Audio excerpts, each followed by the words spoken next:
नमस्कार दोस्तों, स्वागत है आपको हमारे channel only study Mishra sir में।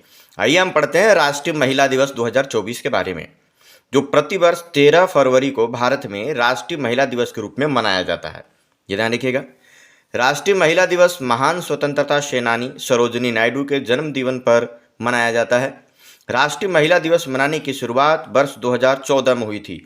ये बात ध्यान रखना है कि मनाने की शुरुआत वर्ष 2014 में हुई थी। राष्ट्रीय महिला दिवस 13 फरवरी को प्रतिवर्ष मनाया जाता है। और राष्ट्रीय महिला दिवस किसके जन्मदिन पर? सरोजिनी नायडू के जन्मदिन पर मनाया जाता है। ये बात ध्यान रखिएगा।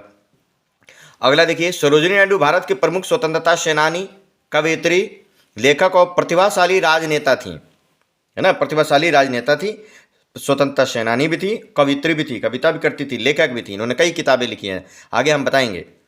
सरोजिनी नायडू को भारत कोकिला या नाइटिंगेल ऑफ इंडिया के नाम से भी जाना जाता है। इन्हें भारत कोकिला कहा जाता है सरोजिनी नायडू को। तो वेरी वेरी मोस्ट इंपॉर्टेंट ध्यान रखिए, ऐसे प्रश्न पूछे जाएंगे।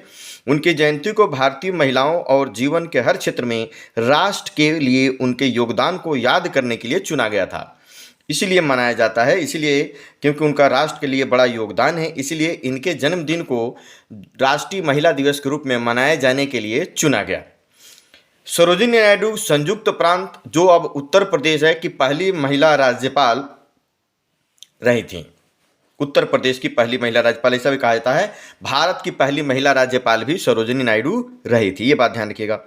सरोजिनी नायडू को 1925 में उनकी शैक्षिक क्षमताओं और राजनीतिक कौशल के कारण भारतीय राष्ट्रीय कांग्रेस के अध्यक्ष के रूप में चुना गया था। ये ध्यान रखिएगा, कांग्रेस की अध्यक्षता करने वाली वो पहली महिला थी।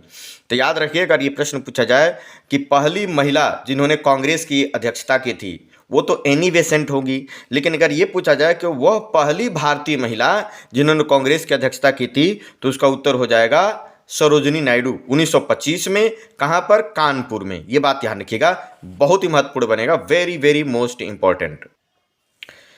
सरोजिनी नायडू भारत छोड़ो आंदोलन में भी भाग ली थी और 21 महीने जेल में रही थी। संविधान बनाने में भी इनका योगदान है। सरोजिनी नायडू की कुछ साहित्यिक कार्य किताबें देख लीजिए, इन्होंने कौन कौन सी किताबें लिखी, इनमें से आपके प्रश्न पूछे जा सकते हैं, किसी भी एग्जाम में हो सकता है। गोल्डन थ्रेशोल्ड 1905 में, किताबिस्तान, मोहम्मद जिन्ना, एकता के राजदूत तीसरी किताब है। समय का पक्षी, जीवन मृत्यु और बसंत के गीत, द ब्रोकन विंग, प्रेम मृत्यु और बसंत के गीत, भारत का उपहार, भारतीय बुनकर, राजदंड बांसुरी, भारत के गीत। तो ये इनकी कुछ किताबें हैं, आपको याद रखना है, महत्वपूर्ण होगा परीक्षाओं के लिए। राजदंड बांसुरी, भारत के गीत 8वें नंबर पर लिखा हुआ है। अब इनके कुछ जीवन परिचय से जुड़ी हुई बातें ध्यान रखिए।